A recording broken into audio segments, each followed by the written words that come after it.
en Colombia han asesinado los paramilitares y el ejército a 200 activistas de los movimientos sociales. 200, mientras en Venezuela han muerto unos 80. Pero nada se dice de Colombia. Entonces hay una batalla sobre los medios de comunicación y sobre democratizar o obligar a democratizar esos flujos informativos.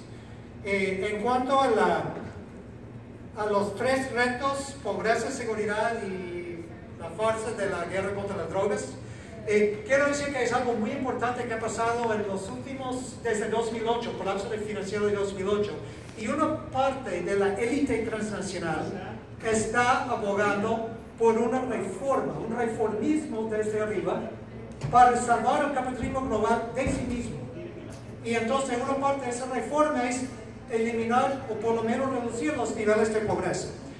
Nosotros desde abajo, socialistas, marxistas, comunistas, revolucionarios, no queremos reforma, queremos transformar este sistema y queremos revolución. Sin embargo, hablando, como señalaba Blanca, de alianzas de clase, se abre aquí una oportunidad de alianza entre fuerzas desde abajo, revolucionarias, con el ala reformista de la élite transnacional alrededor de asuntos como seguridad y pobreza, siempre y cuando la agenda popular no se deja ser hegemonizada esa agenda por esa élite reformista. Específicamente, la guerra contra las drogas es una maravilla para el sistema. Permite militarizar el control social y la represión contra los movimientos sociales. Permite que las comunidades desarticuladas se caigan en la drogadicción, etc., en lugar de estar organizándose. Permite acumulaciones de capitales. Sabemos que solo en México entran 25.000 millones de dólares al año del narcotráfico al sistema financiero mexicano y desde el sistema financiero mexicano al circuito globalizado de finanzas. Entonces es una maravilla. El sistema no quiere eliminar ni convertir al narcotráfico. Pero nosotros sí, es un problema para nosotros. En cuanto al ALBA y los BRIC, alguien decía de que quizás ALBA es una alternativa.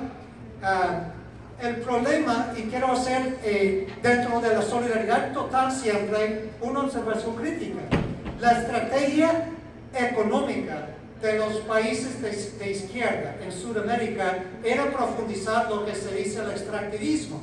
Y entonces, por un lado, estaba muy bien, porque se nacionalizaba el petróleo en Venezuela, el gas en Bolivia, etcétera, utilizando esos recursos para redistribuir hacia abajo en forma de proyectos de salud, de educación, de consumo, excelente. Pero el problema es que se intensificó la dependencia de la exportación de materia prima a los mercados internacionales que esos países no controlaban. Y cuando se dio el desplome de precios, es cuando entró en crisis el proyecto de ALBA. Tanto en Brasil como ahora en Venezuela y menos fuerte en Ecuador, pero se ve, y en Bolivia, y etc. Entonces, el ALBA se vio debilitado por la dominación de la clase capitalista transnacional y la contraofensiva, pero también por una cierta debilidad de la estrategia económica transformadora de lo mismo gobierno nuestro de la izquierda. Lo digo como una crítica muy solidaria, pero es necesario analizar eso, diría yo. En cuanto a los BRICS, muy respetuosamente al compañero del frente, Faraón Martí, no estoy de acuerdo con BRICS.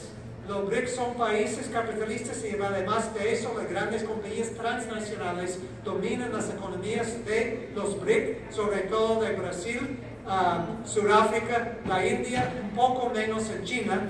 Y el proyecto de los BRICS no es desafiar al sistema de capitalismo global, porque los mismos grupos dominantes en estos países son parte de la clase capitalista transnacional y los hemos estudiado. El proyecto de ellos es abrir un poco más de espacio para que esas élites y capitalistas de los BRICS tengan una mayor porción del pie de la explotación global. Y lo hemos estudiado. Cuando Lula se fue a Mozambique, va a Mozambique porque Mozambique era colonia de Portugal, también habla portugués, tiene cierta relación. Se fue llevando 200 capitalistas brasileños de grandes minorías y de la agroindustria en Brasil para despojar a millones de campesinos mozambicanos de su tierra y entregarlo a grandes transnacionales brasileñas. Entonces, nada tiene que ver eso con algo progresivo, con algo de la izquierda, con algo de alternativa. Y además, y lo hemos estudiado, no hay tiempo de entrar en detalle, pero lo hemos estudiado, que las grandes compañías en Estados Unidos, en Europa occidental, etcétera, etcétera, en Japón, ellos hacen co-inversiones con las grandes transnacionales ubicadas en Brasil, en India, en China, etc. Entonces, realmente creo que BRICS no es una alternativa.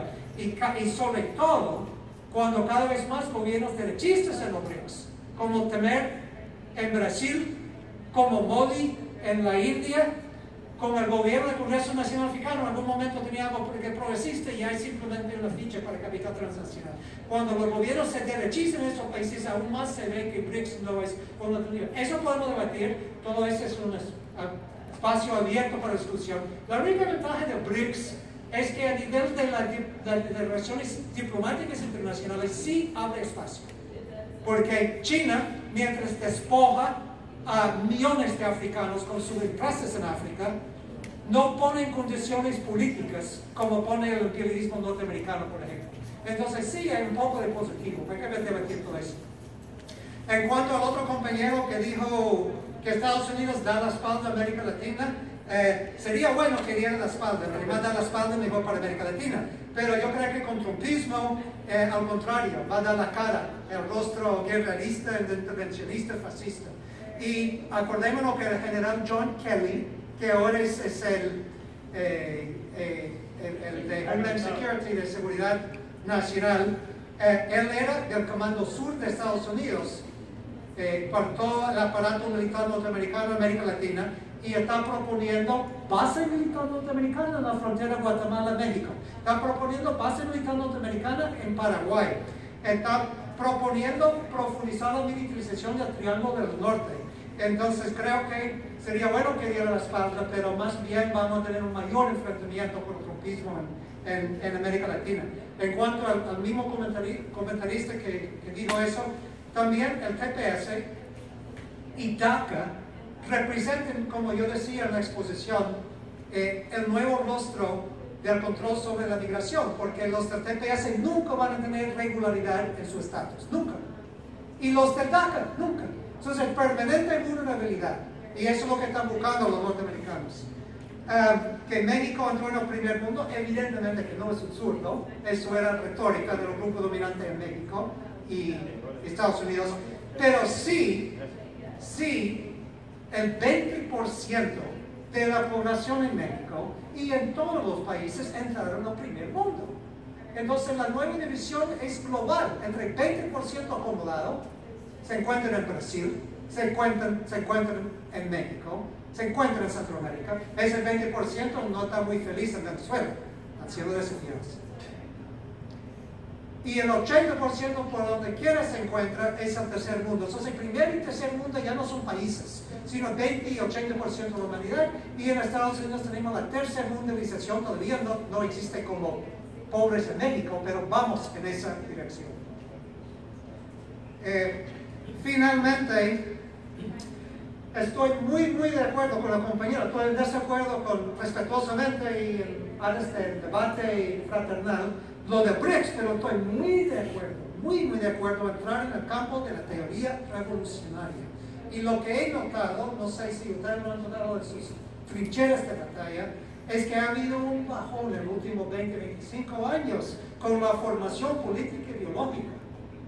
Y eso es muy importante, revertir esa tendencia.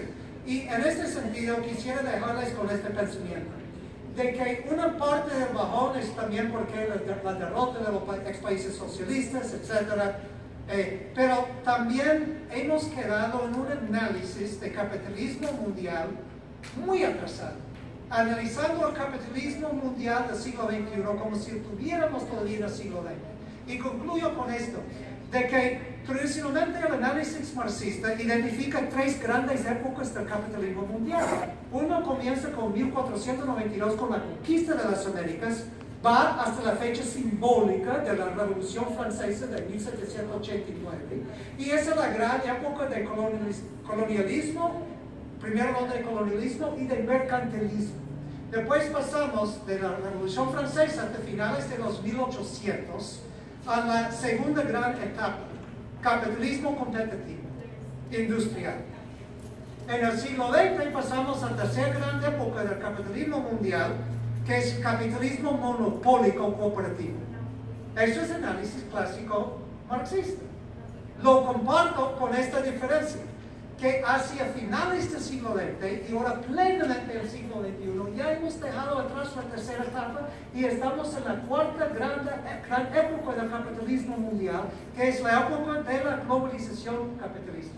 Y ahí tenemos un trabajo teórico y analítico, porque entre más comprendemos al enemigo, más lo podemos enfrentar. Y es ahí donde rechazo el análisis de BRICS siendo progresista alternativa. Si estuviéramos todavía en el siglo XX, sí, sería algo muy progresista, pero en el siglo XXI, bueno, hay que actualizar nuestro análisis del capitalismo global como enemigo. Concluyo diciendo que Reinaldo arrancó la sesión. Ernesto, sí, Reinaldo ahí, dos compañeros de Guatemala. Ernesto decía, al final de la cuenta, el enemigo del capitalismo. Estoy más de 100% de acuerdo, pero acordémonos que el capitalismo constantemente se transforma y si hablamos de teoría revolucionaria y estrategias revolucionarias, tenemos que analizar y teorizar cómo se ha transformado el capitalismo en los últimos 30, 35 años. Ahí termino. Gracias.